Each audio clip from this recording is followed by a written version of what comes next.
How is that drink anyway? That's good. Yeah, it's good. Yeah. It's an easy sipper for sure. Yeah, it is. Yeah. I was paying attention to the pour on the vodka. There's a good amount in there. Not really tasting it, so that's pretty impressive. Well, the ride home will be fun. Yeah, it's always a good thing. It's that sweet spot, you know? Yeah. So like adult Capri Suns with liquor in them. Yeah. They're proper cocktails for sure. They're pretty sweet, but it's not like weird, like artificial sweet. Got it. It tastes like it's like real juice squeezed did a in nice there. job. Yeah, They did a nice job. And I feel like in the hokey like beverage market, like this is kind of like if the Sunny D seltzer was actually good. Oh, gotcha. I feel like that's the world. But can you imagine that shit in airplanes and and that was the interesting is when he said on that podcast too. He's like, yeah, airplanes are always fighting against weight restrictions. Yep. Mm-hmm. Yep. Imagine and ounces matter in planes. Absolutely. So it's only if you want to land safely.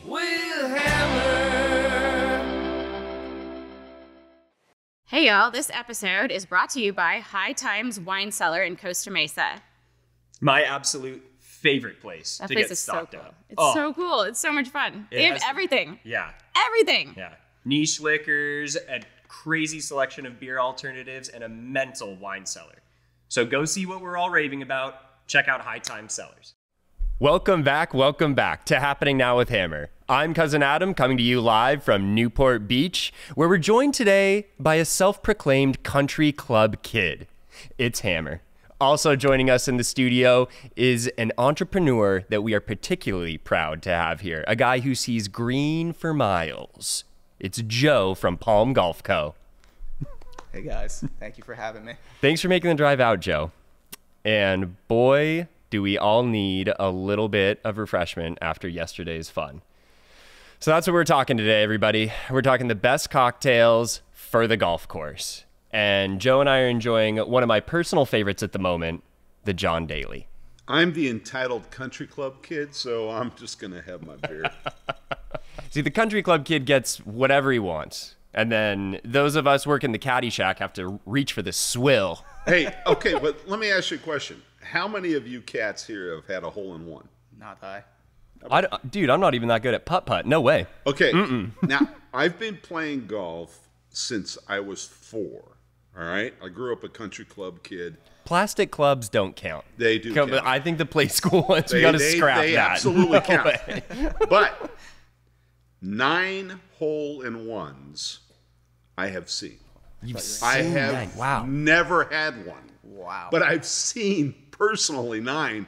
And my brother-in-law got 2 of them, okay? So I was like, why am I getting so ripped off here, you know? Have they mostly been like professionals scoring the hole-in-ones, or has it just been dumb luck? Golfing out, golfing with the boys. What clubs have scored the hole-in-one? Well, I will say, I think it was number 7, Newport Beach Country Club. That was a 8-iron for my buddy Steve Lane, who used to own a bunch of golf courses, no longer with us. Love you, brother. But, you know, I was up in L.A. playing some little scratch course that sucked, and we had a couple of USC guys, and they ended up playing with us. They hook you up, and the guy goes, he hit the ball, and I said, dude, you just hit a hole-in-one. And he goes, no, I didn't. I said, I'll bet you $100 you did. He goes, yeah, I'll bet you $100. So at least I made $100 on the deal. That's crazy, to hit the hole-in-one and still lose money. Still lose money, yeah. And then you got to go to the clubhouse and buy everybody cocktails. That's right. Yeah, it's still the weirdest rule to me too. Yeah. You should be getting celebrated, and instead you spend the money. And guys, it's very good luck, and this is something that you've got to tell all your friends. When you hit a hole-in-one and you buy all those drinks, you also have to buy yourself a palm hat. Because that is the hole-in-one hat. Yeah. So get one of those, guys. I completely agree. See? Yeah. We only have one of the 3 owners just got a hole-in-one relatively recently. And I believe it was hole 2 at Mesa Linda, and the ball never got higher than 5 feet in the air. He dribbled Mesa one up. Linda? Yeah. Okay. Yeah. All right. Dribbled one up. Our videographer was there. He said, the ball never got 5 feet in the air, and he just kind of like mishit it. And He's like, please don't go in, and it ended up being his one and only hole in one. Dude, that's the way that shit happens. Yeah, I mean, yeah. come on. But You're Mesa least Linda? expecting it, yeah. Okay. Yeah. You know what? For as much shit that people give you for playing that, Mesa Linda's not bad. Oh, it's Costa Mesa's it's not bad. That was like my go-to spot because when I first moved here, I lived next to that course, so it was just really easy to hop on my board. I would hop on my skateboard, take like 5 or 6 clubs, and then just go play as many holes as I could. And it was Dude, perfect little. skating with a handful of clubs, Yeah. that is a good look. Yeah, But the best thing about that place is it has a, how do I say this delicately? It has a mental institution on it one does. side of It it. does, yes. So you have all these crazy people out there watching you play golf. That's right. It's that runs right along that par 5. Yeah, exactly. Yep. That little L shape, yeah. You got to be careful if you slice there. They're quick to replace the windows, huh? Oh, somebody's going to be munching on that fucker. Our buddy Joe has got a very cool, I'm not even going to say golf line. I'm just going to say apparel line called Palm, right? Yes, sir. So tell us what you're doing. So we started our company, conceptually started it in 2016, formalized the business and did all of the boring stuff you have to do to be a business in 2017, launched via Kickstarter, got funded on the second day. And then from there, I mean, we were just sitting on our hands like, wow, we actually have a real business with real demands. And then we started filling those orders in 2018, did the next round of production, and we have not looked back from there. And look at you now. Utility bags. We got gloves. Is gloves where you started? Gloves were our keystone item. To this day. You know, I never understood the glove thing. Mm-hmm. Okay, they all say Titleist or Callaway or what have you. But except for the high-end country clubs, as we talked earlier, Yep. they'll put their branding on there. I don't know why you don't have everybody in every industry putting a brand That's right. on Yeah. a golf club. Yeah, no, it's true, and it's one of those items like when you think about golf as a whole, it's often a neglected piece of golf, but it's like an institutional thing that you wear a glove. It's pretty well documented that it's an important piece of playing good golf. It helps you grip the glove or the club properly. And yeah, that was our barrier of entry. We looked at that. We're just like, there's no one doing anything cool right now. That could be us. And even if it's a good glove, guys, you're only going to get a couple, 3 or 4 rounds out of that. That's right. You know, I mean, there's a lot of things going on in that That's glove. right. Yeah. But you don't want to keep a glove too long because then you lose that grip. That's right. Yeah. It's all about grip. Well, and they're surprisingly looking at your designs too. I mean, they're fun and customizable, really. Like so much of golf as an image to me is like has been rather stuffy and old money over the years. But this like makes it fun, dude. You guys have sick colors. There's a bunch. Yeah.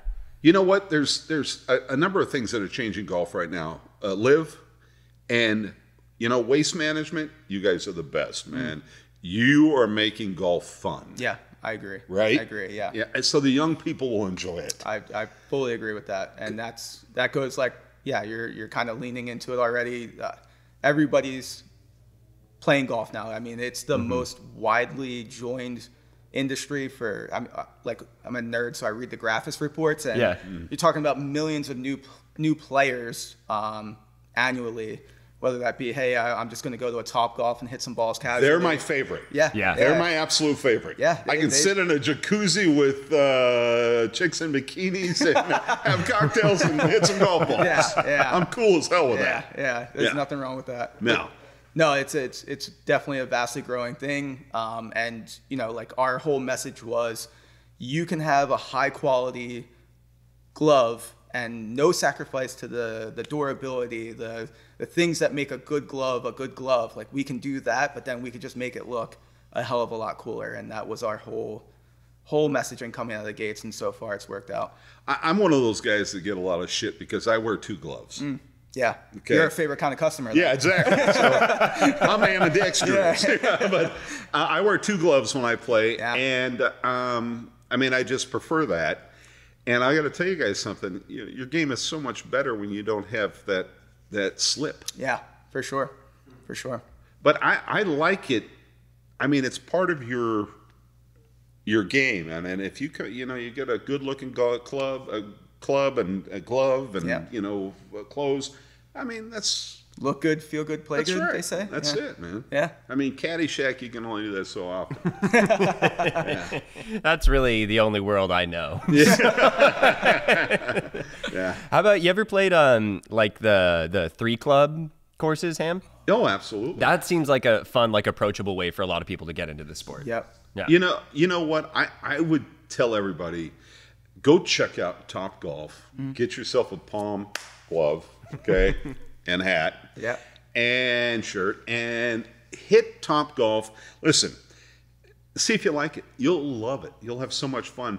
But the nice thing about a golf course is it's just so you smell that grass. Yeah. I mean, it's just you're walking in nature, even though you're in the big city. Yeah.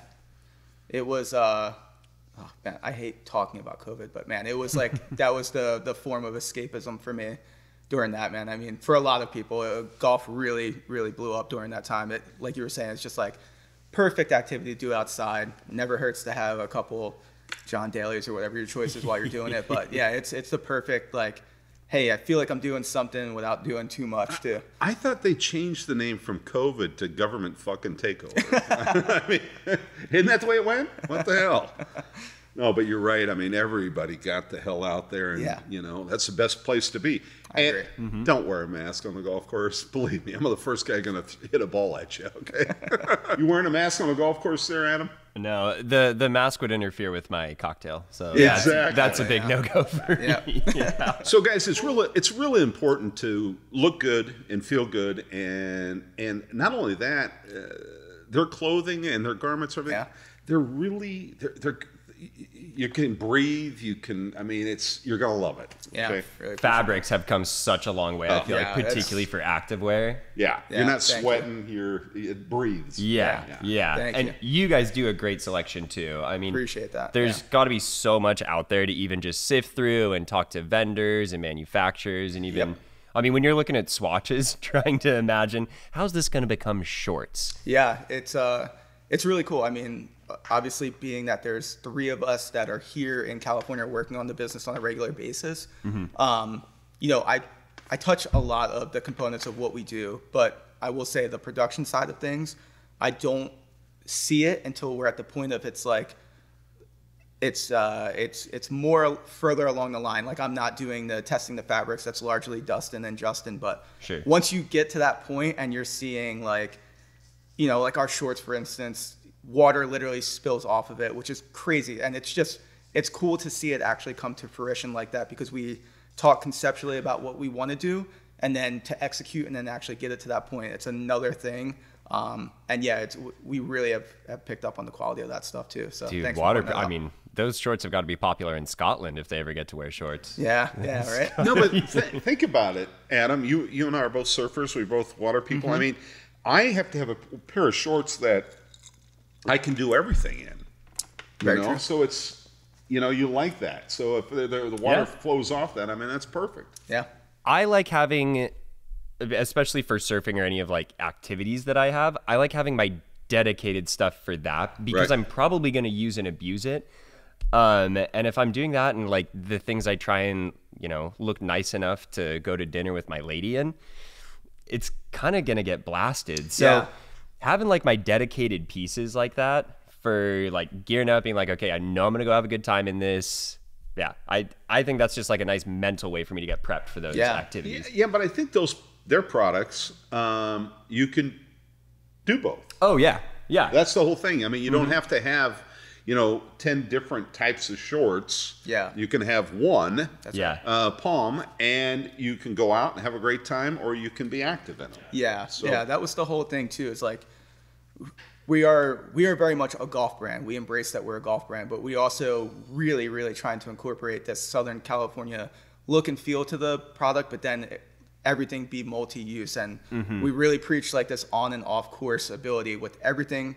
Obviously gloves, not so much, but our headwear, our polos, our shorts, we want everything to look, like, you don't want to be sitting at dinner wearing like a loud mouth or like super vibrant shirt. Some people, sure, but for us, it was like, okay, like, what's a multifunctional, like, multi-use product. Now, about the gloves, you guys could bring driving gloves back. Yeah. That could be a fun look. Looking way down the line, like it would be so cool to be like, all right, it's not just Palm Golf Co., it's Palm Sports Co., and we're talking about different entries and markets. Interesting. I know, Adam, you're being funny, but a lot of ladies like to wear gloves when they drive so they don't get the sun on their hands. Oh, really? Is that I That's never a very understood. California thing. Huh. Interesting. There's a lot of women that wear little middies for driving because of the sun here in California and Arizona. It's a real thing. Yeah. Mama Shar always had kept like a little set of like leather gloves in the glove box. Yep. Using it for the namesake, thank goodness. Yeah. But that was because it was cold up north, so throwing them on, I thought it was a genius move. I don't know why driving gloves weren't around, honestly. My wife wears these little Hermes knitted ones that she drives with in the summertime, especially if she's driving the Jeep. So she, as we get older, all of us, we get sunspots and all those kind of things. Yeah, and if you cover your hands up, you're going to have younger hands. Yeah, very true. It's very important to have gloves. It's gloves aren't just for work or that's right. for that. I mean, they protect your hands, Absolutely. That's interesting that he put that up, that you're doing golf gloves, which are great, but there might be another thing down the road. Oh, right? absolutely. Yeah, we've really tried to not like obviously for the sake of focusing on the business where we are today, but we've really tried to not put like one pin on this and be like, hey, there's a hard line in the sand. That, we want to be as like open to what the possibilities are for Palm down the road. I mean, wouldn't that be cool if you did one set? Just tried it, pink or whatever. Yeah. Ladies driving gloves by Palm. see what it might be kind of cool, Find some untapped market we didn't know about. Right. I mean, who knows, right? Dude, I think it's worth a shot. I think that'd be a cool one. No, that was a good thinking there, Adam. So Dustin and Justin, you said are your business partners? Yes, they're the other two founders of the company. Are their parents pissed? No. Their parents aren't pissed? No. They had to be pissed if you named your kids Dustin. Oh, they're not related. They're not related. Yeah. Oh, well, then that's really fucked up. No, that's what we joke about. That's the ongoing joke. Wow. It's like, man, I should. Okay, I'm not the first one to come up with this. Oh no, not at all. Shit, I thought it was original. I make the same joke every time we introduce ourselves to people. They're like, Dustin, Justin. I'm like, yeah, I'm Rustin. Like, what's up, guys? Great to meet you. But yeah, they were the first two to kind of come up with this idea with the glove, and they were, I had met them all at different phases. We've all moved from New Jersey to California at different points in our lives. Do fucking people in New Jersey even play golf? Yeah. I know you don't. I'm joking. But it's crazy. You got some great courses in Jersey. Oh yeah. Play them, yeah. For sure. Yeah. Golf was the foundation of our friendship, and then Palm, was that thing that really propelled it, and it's been cool as hell doing that with those guys too. I'm gonna guess if Scotland can have golf, Jersey can. Yeah. Right? We'll figure it out. Yeah. And what course were you guys on when you thought of the idea? Oddly enough, we were on Costa Mesa Linda. Oh, there we go. Hotbed of activity it is. That was when I joined Palm. It was hole 6, Mesa Linda. It's a short par 3. And that was the day that they asked me, because I was always kind of around and they knew I had a financial background. They knew that I could probably add some value to what was going on too. That was the day on that par 3 that they asked me if I wanted to join in on this venture, and dude, we haven't looked back, and I'm super grateful that I was asked to be part of it. It's been awesome. Hey guys, I want to tell you one thing. We can all be sheep. You can be running that Titleist or that Puma or that Callaway stuff down the hill with everybody else, or you can be the cool guy on the block and wear Palm. Yeah. So guys, wear the Palm. Yeah. We'll catch you next time.